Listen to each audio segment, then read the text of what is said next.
पति, पत्नी और नौकरानी। शीतल और अभिमन्यु की शादी को 5 साल हो चुके थे, लेकिन अभी तक उनका कोई बच्चा नहीं हुआ था। इसकी वजह से शीतल और अभिमन्यु परेशान रहते थे, लेकिन उन दोनों से ज्यादा परेशान थी शीतल की सास, यानी अभिमन्यु की माँ जानकी देवी। जानकी देवी चाहती थी कि जल्दी से जल्दी उनकी गोद में पोता या पोती आ जाए, और इसीलिए वो अपनी बहू शीतल को लेकर एक दिन हॉस्पिटल पहुंची। डॉक्टर मैडम, जरा ठीक से चेक करके बताइए ना, कई बड़े बड़े डॉक्टर को दिखाया है, लेकिन मेरी बहू माँ ही नहीं बन पाती। मैंने शीतल को बहुत अच्छे से चेकअप किया है।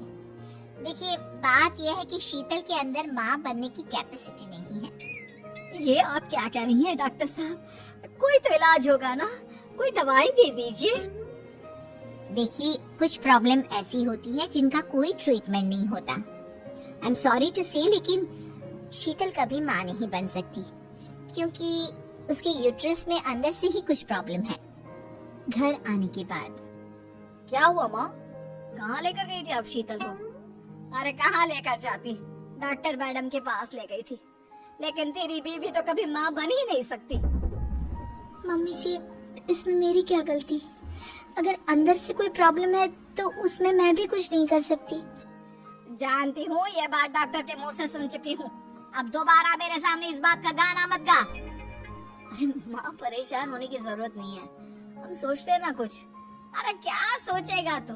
जब डॉक्टर कह चुका है कि तेरी बीवी माँ नहीं बन सकती, तो बता क्या सोचेगा तू? कहाँ से लाएगा बच्चा? माँ, ये तो मैं भी नहीं जानता। अभिमन्यु, क्यों ना हम अनाथ आश्रम से एक बच्चा गोद ले आए? क्या फर्क पड़ता है बच्चा हमारा हो या गोद लिया हुआ? हाय, बड़ी बातें बनाने वाली, क्या फर्क पड़ता है? अरे क्यों फर्क नहीं पड़ता? मुझे इस वंश को आगे बढ़ाने के लिए मेरे बेटे का खून चाहिए, किसी दूसरे का नहीं। लेकिन माँ, आप जानती है कि ये अब पॉसिबल नहीं है। मैं कुछ नहीं जानती। मैं किसी पराये की औलाद को इस घर में अपना पोता या पोती बन के बढ़ता हुआ नहीं देख सकती। मेरा वंश मेरे बेटे के खून से ही आगे बढ़ेगा। लेकिन मम्मी जी, ऐसा कैसे हो पाएगा? आप अच्छी तरह जानती है ना, मेरा और अभिमन्यु का बच्चा नहीं हो सकता। तो मैं अपने बेटे की दूसरी शादी करवाऊंगी, और अपनी दूसरी बीवी से ये मुझे बच्चा पैदा करके देगा। ये आप क्या कह रही हैं माँ? मैं किसी और से शादी नहीं करने वाला। मेरे रहते हुए आप अभिमन्यु की शादी किसी और से करवाएंगी? मम्मी जी, आप ऐसा कैसे कर सकती हैं? तो बस देखती जा बहू, मैं ऐसा कैसे कर सकती हूँ।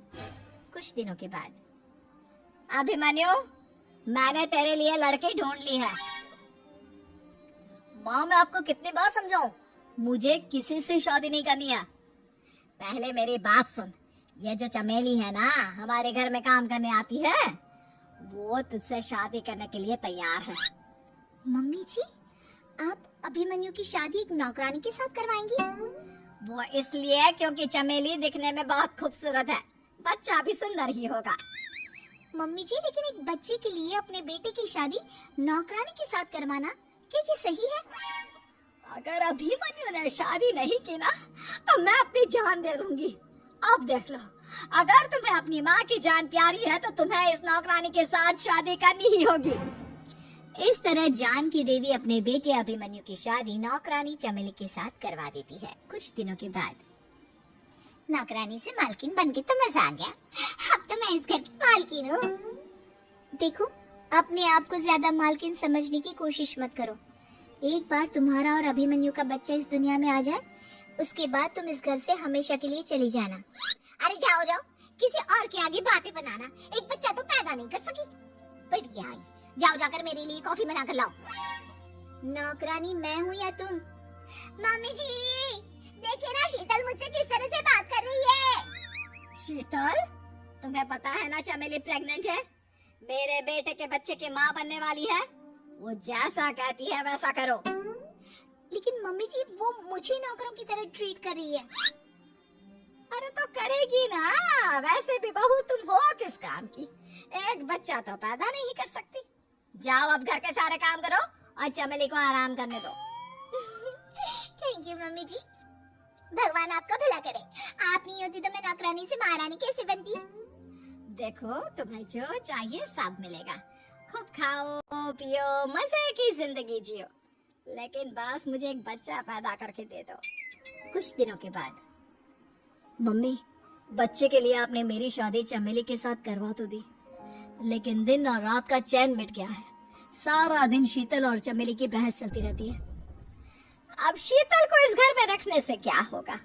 मैं तो कहती हूँ उसे घर से निकाल दो, है भी किस काम की। मैं ऐसा नहीं कर सकता माँ, वो मेरी पत्नी है, उससे बहुत प्यार करता हूँ मैं। तुम्हारी पत्नी चमेली है, चमेली, उससे प्यार करो।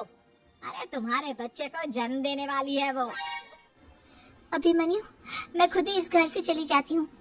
वैसे भी अपने ही घर में नौकरों की तरह रहकर परेशान हो चुकी हूँ। घर की नौकरानी मेरे ऊपर हुक्म चलाती है, वो तुम्हारी पत्नी बन चुकी है। अब मेरा इस घर में क्या काम? अभिमन्यु के बार बार रोकने पर भी शीतल उस घर से चली जाती है। कुछ दिनों के बाद चमेली एक बच्चे को जन्म देती है। भगवान ने मेरी सुन ली, मेरे बेटे का घर भर गया, उसका अपना बच्चा इस दुनिया में आ गया। मम्मी जी, बच्चे को हाथ लगाने से पहले मेरी एक शर्त तो सुन लो। तुम कहना क्या चाहती हो चमेली? आपकी मम्मी को बहुत शौक था ना अपने पोते को खिलाने का। अब देखो, इस दुनिया में हर चीज की कोई ना कोई कीमत तो होती है। तुम अपनी आधी प्रॉपर्टी मेरे नाम कर दो, बच्चा तुम्हारे नाम। अरे लेकिन मैंने अपने बेटे से तुम्हारी शादी करवाई है, अब ये सौदेबाजी कहाँ से आ गई? जो औरत अपनी बहू को घर से निकाल कर एक नौकरानी के साथ अपने बेटे की शादी करवा दे, वो तो सौदेबाजी कर ही सकती है ना। उसका कैसे भरोसा कर सकते हैं? मुझे बस आप लोगों की प्रॉपर्टी चाहिए, तो उसके बाद ही बच्चे को आप हाथ लगा सकती हैं। मैंने कहा था ना मम्मी, आप गलत कर रही हैं। देखिए, उसका नतीजा आपके सामने है। जब शीतल को पता चलता है कि अभिमन्यु और चमेली का बच्चा दुनिया में आ गया है, तो वो अपने घर पहुंचती है। अभिमन्यु, कहाँ है आपका बच्चा? क्या मैं उसे देख सकती हूँ? कुछ भी मत पूछो शीतल, माँ की हुई एक गलती हम लोगों पर भारी पड़ रही है। वो नौकरानी अपनी औकात पर आ गई है और अब हमसे अपनी आधी प्रॉपर्टी मांग रही है, वो भी बच्चे के बदले में। एक बात कहूँ अभिमन्यु, आप उससे कुछ भी देने से मना कर दो। अरे कैसी बात कर रही हो? मेरे बेटे की औलाद है उसके पास, ऐसे कैसे मना कर दे? मम्मी जी, वो अभिमन्यु का बच्चा नहीं है, वो चमेली और उसके बॉयफ्रेंड का बच्चा है। ये तुम क्या कह रही हो शीतल? ये देखिए वीडियो, चमेली और उसका बॉयफ्रेंड आपस में बातें कर रहे हैं कि उन दोनों ने मिलकर आपको बेवकूफ बनाया है और अब इस बच्चे के बदले आपसे प्रॉपर्टी भी हड़प लेंगे।